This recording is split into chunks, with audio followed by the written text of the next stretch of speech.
Trento è la provincia in cui si vive meglio, seguita da Bolzano e Udine. Nessuna provincia veneta sul podio della classifica della 36esima edizione della qualità della vita del Sole 24 Ore. Nella top 10 però ne troviamo 3. Treviso al sesto posto, Verona al settimo e Padova al nono posto. Questo piazzamento è una vera sorpresa, visto che la provincia di Padova ritorna tra le prime 10 dopo 30 anni di assenza. Mi fa molto piacere, però ogni settimana esce qualche classifica, qualcosa positivo, qualcosa negativo, però sostanzialmente penso sia abbastanza vero, in quanto la qualità di vita della provincia di Padova, oltre ad essere bellissima, è buona.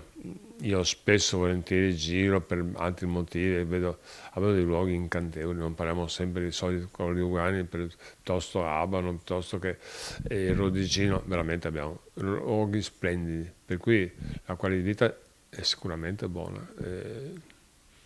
Sono abbastanza, tutti i dati ho visto sono abbastanza positivi. Lo scorso prima non avevo neanche avuto modo di leggere prima, però sono soddisfatto del lavoro che stiamo facendo.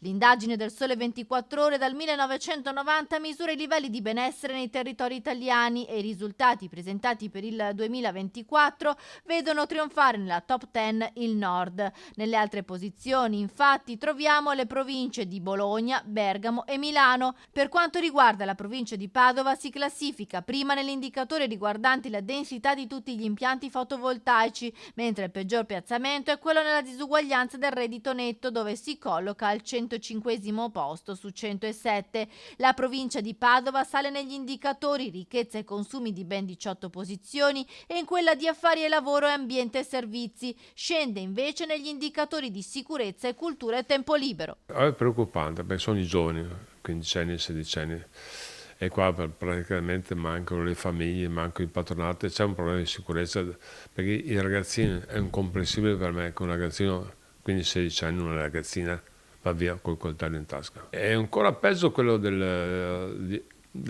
spazio che è aumentato tra purtroppo i nuovi poveri e non dico i nuovi ricchi, né chi è benestante. E questo qua bisogna impegnarsi veramente tanto perché questo gap è fonte di preoccupazione per tutti quanti.